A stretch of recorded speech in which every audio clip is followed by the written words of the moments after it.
अगर हम वर्तमान परिस्थितियों पर गौर करें तो विटामिन्स की कमी लगभग हर इंसान में और हर घर में देखी जा रही है। फिर वो विटामिन बी की कमी हो सकती है, जिसमें विटामिन बी के भी अलग अलग प्रकार होते हैं, जिसमें एक महत्वपूर्ण विटामिन है बी 12। बी 12 की कमी बहुत सारे लोगों में पाई जाती है और इसके जो प्रभाव होते हैं, साइड इफ़ेक्ट होते हैं, वो इंसान पर देखे जा रहे हैं अलग अलग प्रकार से।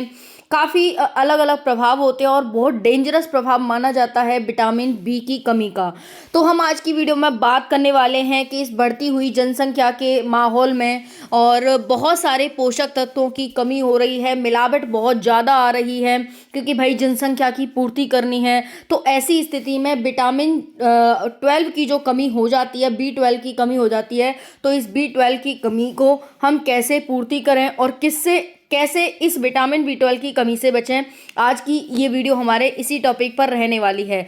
तो सभी साथियों के लिए वीडियो बहुत ज़्यादा हेल्पफुल रहने वाली है, तो सभी साथी वीडियो को लाइक कर दें।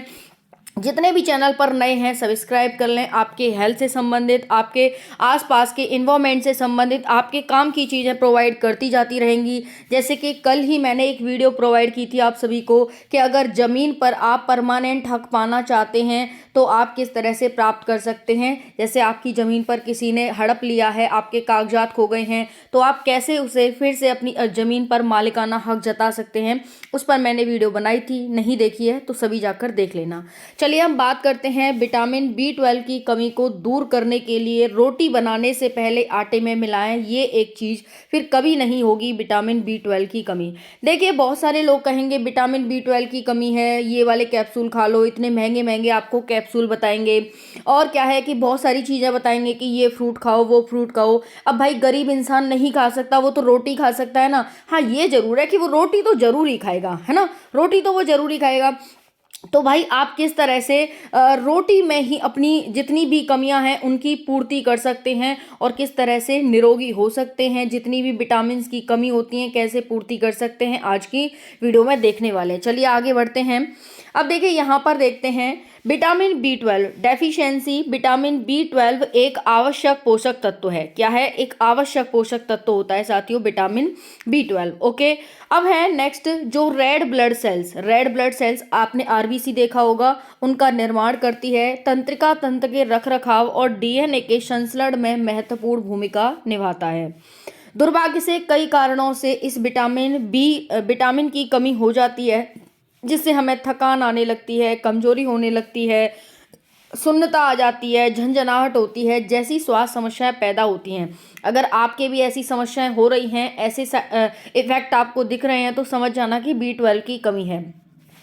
बी 12 की जो कमी है, इस बी 12 मुख्य रूप से एनिमल प्रोडक्ट जैसे मांस, मछली, पोल्ट्री, अंडे, डेयरी उत्पाद में पाया जाता है। जो ये बी 12 होता है ना, ये कहाँ पाया जाता है? तो भाई इन सारी चीज़ों में पाया जाता है।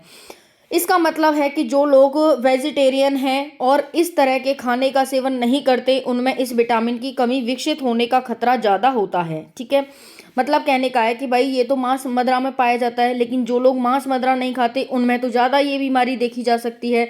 हालांकि किसी को भी विटामिन बी 12 की कमी हो सकती है, चाहे उनकी डाइट कैसी भी हो। अगर आप वेजिटेरियन हैं तो आज हम आपको बताएंगे जो नुस्खा जो इस वीडियो विटामिन की कमी को दूर करने में मदद कर सकता है। चलिए, रोटी तो आप सभी खाते होंगे, बस आपको रोटी के लिए आटे गूंथने से पहले उसमें कुछ चीज़ों को मिला लेना है। ऐसा करने से शरीर में कभी भी विटामिन 12 की कमी नहीं होगी।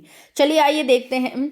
देखिए, सर्दी खांसी होने पर झट से ले लेते हैं दवा, तो दूध में मिलाकर पिए, ये चीज़ें नेचुरल तरीके से जल्द होगी खांसी ठीक। चलिए अब हम देख लेते हैं यहाँ पर क्या है। यीस्ट, रोटी बनाने से पहले आटे में यीस्ट मिलाकर आटा गूंद लें। ठीक है, यीस्ट आप सभी ने देखा होगा, उसको मिलाएं और उसमें आटा गूंद लें। इस आटे से बनी रोटी खाने से विटामिन बी 12 की कमी नहीं होगी। समझ में आ गया? तो आप सभी अगर विटामिन बी 12 की कमी आपको कोई बता रहा है, अगर बताने की भी ज़रूरत नहीं है, मैंने ही आपको बता दिया, थकान होती है, हाथ पैरों में झंझनाहट है ना, और आपको थकान सी हो रही है, इस तरह की जो भी बीमारियां हैं आप सभी को, देखो मैंने यहाँ पर बताई हैं आपको, ये देख लेना। तो यहाँ पर है कि भाई इन सब चीज़ों को, जैसे यहाँ पर थकान हो रही है, कमजोरी है, सुन्नता है, झुंझुनाहट है, ये सारी समस्याएं, तो आपको क्या करना है कि भाई यीस्ट मिलाकर आटे में और फिर आपको रोटी बनानी है और उसे खाना है। नेक्स्ट है डेयरी प्रोडक्ट। इसके अलावा आटा गूंथते समय आप किसी भी तरह के डेयरी प्रोडक्ट को उसमें मिलाकर गूंथ लेते हैं, जैसे कि मान लो आपने दही मिला लिया, मान लो आपने दूध मिला लिया, तो क्या करेंगे और इस आटे से बनी रोटी का सेवन कर सकते हैं। तो भाई ये आपके लिए बहुत अच्छा रहेगा। और जो लोग नॉन वेज हैं, ठीक है, अभी तो मैंने वेजिटेरियन का बताया कि यीस्ट और ये मिला लें, बाकी जो नॉन वेज हैं, अगर आप वही नॉन वेज खाते हैं तो आप अपनी डाइट में मांस, मछली, अंडे जैसी चीज़ों को शामिल कर सकते हैं। इसके साथ ही हरी सब्जियों को भी अपनी डाइट का हिस्सा बना सकते हैं। हरी सब्जियां भी खा सकते हैं, वो तो वेजिटेरियन भी खा सकते हैं। तो साथियों, आज हमने क्या देखा, विटामिन B12 की कमी आप में ही नहीं बल्कि एक आम बात हो गई है, लगभग हर घर में और हर इंसान में ये बीमारी देखी जा रही है। इससे बहुत सारी समस्याएं हमें हो जाती हैं, जैसे थकान, कमजोरी, सुन्नता, झुंझुनाहट। अगर आप बहुत ज़्यादा पैसे वाले नहीं हैं और बहुत ज़्यादा महंगे महंगे उत्पाद, कैप्सूल और बहुत सारे महंगी महंगी दवाइयाँ या फिर फल फ्रूट नहीं खरीद सकते, तो वो भी बस आपको क्या करना है, आटे में यीस्ट मिला करके खाना है और डेयरी प्रोडक्ट भी आप मिला सकते हैं, उनको खा सकते हैं। बाकी जो नॉन वेज हैं वो ये सारी चीज़ें खा सकते हैं। इससे आप में विटामिन B12 की कमी जल्दी दूर हो जाएगी और आप फिर से चुस्त तंदुरुस्त हो जाओगे। वीडियो कैसी लगी कमेंट में ज़रूर बताइएगा। वीडियो को लाइक ज़रूर करके जाएँ। धन्यवाद।